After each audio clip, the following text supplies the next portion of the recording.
And now, it's time for another Dice Tower review with the Game Boy Geek. Hello my friends, it's the Game Boy Geek. Today, we're going to be doing all sorts of funny and crazy and wacky things. We're going to be having parties for our friends, inviting them over and trying to kill them with bacon and beer. We are going to be going home and trying to feed ourselves nice vegetables, make ourselves healthy. We're going to be going to the office to make some money, but we'll get depressed. Sound crazy? It is. We're looking at Infarkt, which essentially is heart attack, from Czech board games. Sort of it says it's a party game, but I will list this as a Euro-style party game because it has more to it than most United States-type party games do.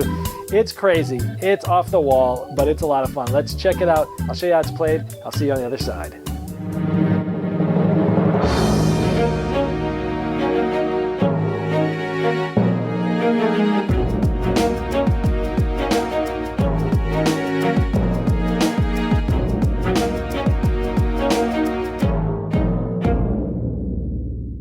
At the beginning of the game, everybody gets to pick a player board, which has a certain color, a face, and a name.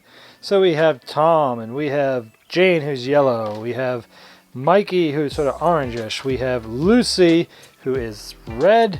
And we have, hey, Dan, which is blue. Each of these boards has 6 different ways that you could possibly die. Cancer, diabetes, depression, obesity, blood pressure, and cholesterol. When any of these gets all the way to 10, you're dead. Let's show you how a round's played. Okay, someone is randomly given the first player token marker, and the first thing you do every turn is everyone has to select an event card in turn order. Let's take a closer look. So, I could choose from health problems, a promotion, labor disputes, you have diabetes, health problems, all-inclusive vacation. And each of these, if they are black, is bad for you. They definitely go up on your board to death, towards death. If they're white, it says minus on them and they actually help you. So in turn order, you would each select these and do what it says. So in a case, maybe I was the first person, I would select all-inclusive vacation. And I put it to the side of my board. I never discard it. We always keep these for the end of the game. It's fun to read what you did in your life at the end. And we have, this makes my cholesterol go up 3 because, hey, I'm in an all-inclusive vacation. I'm going to eat myself to death.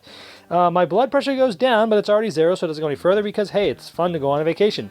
My obesity goes up 3 because, hey, how many times am I going to eat In-N-Out Burger while I'm out there? And my depression goes down 2, but I'm already at 0. So here I'm left right here.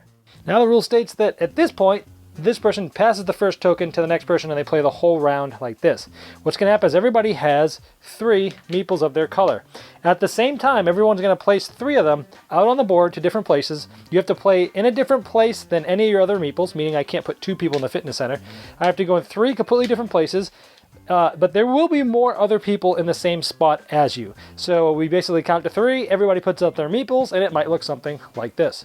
Here we go. Now we have people. They're all over the place. There's no same color on the same 2. Let's go through all the different spots and show you how they affect you. Each person in turn order now takes all 3 of their guys one at a time, kind of activates them, pulls them back, and activates the spot. So we have gone to the office. And of course, in the office, we gain 3 money because, hey, we make money at work.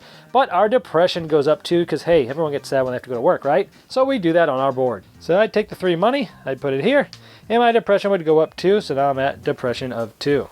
And I'm going to the gym. I'm going to do some fitness here. I can do either spend $1 to reduce my obesity and my depression by 1, or I can spend $2 and reduce my obesity by 1 and my depression by 2 because I stay there a little longer. Let's do the first one. So here we go right there. So I take $1, I put it back in the bank, and I reduce my obesity by 1 and my depression by 1. And now let's go look at my third guy. I am at the pharmacy. And what I can do at the pharmacy is essentially I take 1 pharmacy card, but it costs me $2. It's pretty expensive. So I had $2 left from the office there. I'm going to put that back in the bank, and I'm going to draw one of these cards. This is a statins card. Essentially, I can play this anytime I want, and it's going to reduce my cholesterol by 3. So I put it down here next to me. Now I could use this again now or anytime, and this would reduce my cholesterol by 3 because it has the heart symbol. And all the symbols go left to right here, left to right on the board. Or I could save it for later, and I think I'm going to save it for later for right now. So essentially that would be, everyone else would do what I did. They resolve all their spots in order, and then we could start over by taking event cards, and everybody in order would go and do their things. Let's show you some of these other places. We have the supermarket, where when you go here, you can choose one of 3 options. You can take a card for $1. You could take 2 cards for $2. Or you could take 3 cards for $2, pick 2 of them, put 1 of them back in the discard pile, but because you're going on a shopping frenzy, your blood pressure rises by 1. What do some of these cards do? Well, there's a few different types of cards. There's green cards, which are good, toasts with garlic, of course, right? There's bad cards with red, beer. And then there's some smoking tobacco type of things. And the tobaccos typically will make you less depressed, but hurt you in other ways. Same with beer, and the green cards are generally good. So those are the types of cards that you can get there. Let's talk about what you do with those cards. Well, one of the places you can go is home. And home, additionally, what you do first is you reduce your depression because it's fun to be home.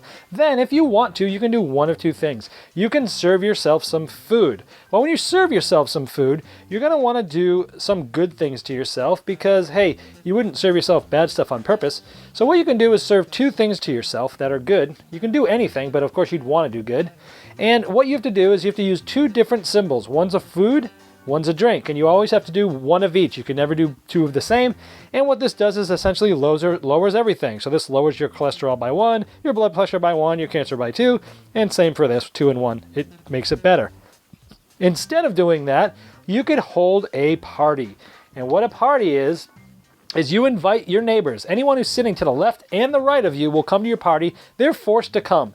And you're going to give them some fun things, some bad things. You're going to give them, again, it has to be one food and one drink or a smoke. There's two cards, and they can't have the same symbol on them. So here we have two different symbols, and this is mainly going to hurt them. And so the people on your left and right, you feed them bacon and beer, and they're going to get worse, closer to dying, and that's what a fun party is for. Now, if somebody dies at a party, everybody has to contribute $1. If you can't contribute $1, your depression goes up because you're sad that you could not contribute to a funeral. If you were the one that threw the party and somebody died, your depression would go up by 2. Anybody else that's at the party, their depression would go up by 1. So if you throw a party, you end up killing somebody. Since you were at the party, your depression goes up 1. Since you threw the party, your depression goes up 2 more. So you use the parties to hurt people, but you don't necessarily want to kill them that way because then it hurts you as well. If I go to the flea market, first thing I can do is, you never buy anything, you're always trading at the flea market.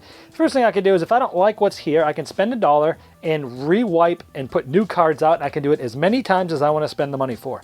When I'm happy, I can trade. If I trade only one card, I trade a card and I've made some money. I get a new card and I get $1. So if I were to trade one card, I could trade the grilled vegetables for liver pate. That was in my hand at the time. I switched it for the grilled vegetables because I want to make myself healthy next turn. If I traded 2 cards out, it's an even trade. I just traded them for nothing. If I trade 3, I lose $1. One of the things you can trade is the pills. So I could have traded gotten these strange white pills and put my statins back because maybe this is more useful to me now. That's what happens at the flea market. And the last spot here is the pharmacy. Essentially, you get a card for $2. They're kind of expensive, but you get certain things like chemotherapeutics, Ixoxin, and they just help you in different ways. At the end of a round, everyone looks at their board to see if anything has to be adjusted. As you can see, there's some levels when something gets high, something else might get high. For instance, if at the end of my round, I had my blood pressure up to 7. Well, since my blood pressure is 7, this means my cholesterol is also going to go up by 1 as an effect, and this goes up. Now, this is affected there. The chain reaction does not happen. It's always where it started at the end of the round, so this just stays there. But next round, since this is already here, this is going to go up as well. So as you see, once you go up and you get past 6 or 7, it's a close ride to death here. For instance, this one here, if I was already up 1, my cancer would increase by 1. So some things affect other things, some things affect the same thing. But you can see how you can really multiply into death here really fast. And when you get to 10 on any one thing, you're dead and out of the game. The last person standing is the winner. It's always fun at the end of the game to go through your events and see what happened in your life. Hey, I went on an all-inclusive vacation. Well, then I had health problems for all the crap I ate. Then my refrigerator broke, and then grandma died, and then I got in a traffic accident, and I just needed to go on a vacation. And it's fun to just read those things and have fun. I know it might seem grim to some, but this game is really satirical. It's really fun. It's really open. It's supposed to have a good time. It's not supposed to be serious, even though people are dying and they're getting bad things. The rules are written very funny in a comedic manner. For example, if you divorce, you have to lose half your cash. If you don't know how to round down half of an odd number in case of a divorce, you had evidently not been gone through a divorce yet. Ask someone that has. obviously you're going to take more, round up. So it's just the way they wrote the rules, the way that the artwork is, the way that the things is, it's just a funny, satirical game. There's also a built-in expansion which comes with a few different buildings. It says for the first one you can overcome the fitness center and family. You have two choices. You can spend $1 and you spend time with family and you get a family chip. Or you can spend $2 and get 2 family chips. When something bad happens to you in the future, you can trade in those family chips to keep them down. So for example, if your cholesterol is going to go up by 2, you can have it go down by 2 instead, or not go up by 2 in that case. So it basically allows you to get rid of bad things that happen to you because, hey, you invested time in your family and now they come around you, they rally around, they help you get better.